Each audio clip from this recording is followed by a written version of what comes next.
Hi everyone, it's your boy Ricky here with Honeybee Stamps. I hope you're doing well today and thank you for being here. We are going to be making a card today using this awesome stamp set, the Falling Snow background stamp set, the Snow Family Like Ours stamp set with matching dies.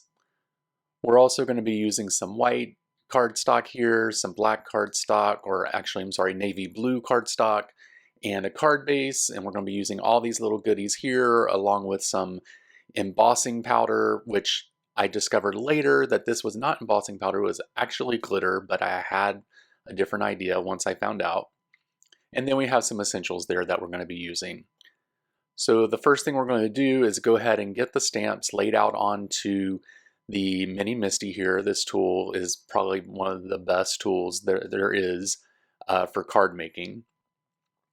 But we're going to go ahead and get all these little things placed onto the paper here so that we can go ahead and get them stamped out. I will be doing some Copic coloring today on this. I'm going to get the magnet placed onto the paper here. I'm going to condition the stamps by rubbing my hand across them. I always do this with new stamps so that the ink sticks better to it. We're going to be using some intense black ink by Honeybee Stamps here to go ahead and get this stamped out. Make sure you get good coverage here. We're going to rub that out and make sure that it gets a good imprint here. And then we're going to go ahead and get the crisp images, and I'm going to do some Copic coloring off screen, and you'll be able to see what that looks like later on in the video.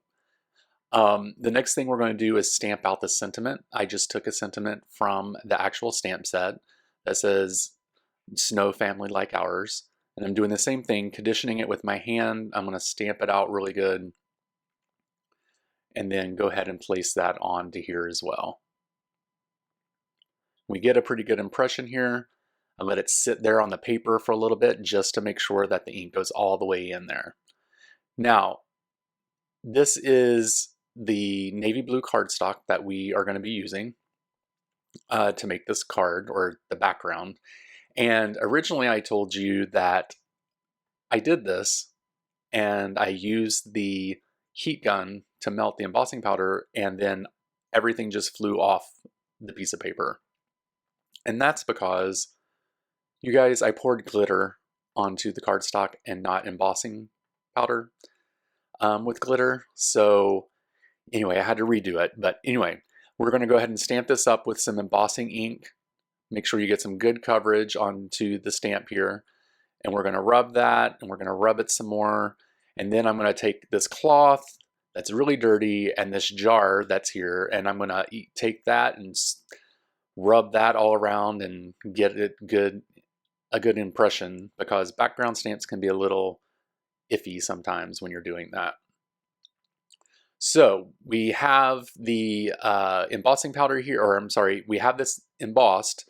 Now we're going to put some embossing powder onto the cardstock here, and then that's when I realized, oh, I was doing glitter, and then I double checked the container here, and this is embossing powder. So I'm going to go ahead and get that spread all across the card panel here, shake off the excess, and we're going to go ahead and heat emboss this. Took a few minutes. We're not going to do it on camera because that gets boring, but anyway, that's what it looks like before it's heat embossed, and then this is what it looks like after it's done. Pretty amazing. I love how it looks on that navy blue. It looks amazing. It's like gold and green and pinkish. It's amazing, you guys. The next thing we're going to do is go ahead and get these images cut out that I Copic colored off screen. We're just going to be using the matching dies as well. I decided to do a little rainbow tree because why not? It's non-traditional, and you know, it'll pop on the back of that, or on the front of that snowflake background that we have. We're going to go ahead and put these little guys through the die cutting machine, and once those come out, we'll start actually putting the card together. And this card pretty much came together in about 37 minutes after I took out the mistake that I had. But so here we go. I am cutting this down to 4 by 5 1/4 so that I can have a frame around the card once I get this placed onto the card base. And I forgot that I had adhesive on the back of this, removal adhesive, so it's getting stuck in the trimmer there, you guys. All right, so here is all the pieces to the card. We're gonna go ahead and start getting this put together. I'm gonna use some honeybee stamps, precision tip glue here to go ahead and get this placed onto the card base. This tube is getting a little empty. I had to squeeze it a little tight, but we did get some glue out of it. We need to get some more. And we're gonna lay that down onto the card base. Perfect. I didn't get my head in the shot. How is it even possible that this is even? I don't know how it works. But anyway, we're gonna put some 3M foam tape on the back of all the items that are gonna go on to the card.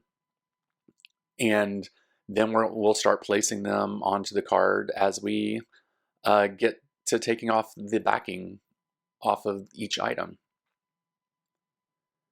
So here we go. We're going to start putting these guys together, and then pretty much the card will be done after the sentiment is placed onto the card. I did lay these out a little bit to make sure that everything was going to fit where it needed to be. Everything was going to be happy and all that great stuff, and everything did fit. We're going to go ahead and put the star on there. But anyway, guys, thank you so much for being here and watching this video. I truly appreciate it. Make sure you head over to Honeybee Stamps and check out all their good items over on their website. You can also check them out over on Instagram and check out other videos here on YouTube. You can also find me on Instagram and YouTube by searching for Bromero Cards. Make sure you head over to their website and check out all the latest greatest from the release. It's super cute. And I hope you guys enjoy this card. We're going to go ahead and put the sentiment on it. And then once the sentiment is placed onto the card, it's pretty much done, you guys. So you guys have a great week. I'll talk to you later, and bye.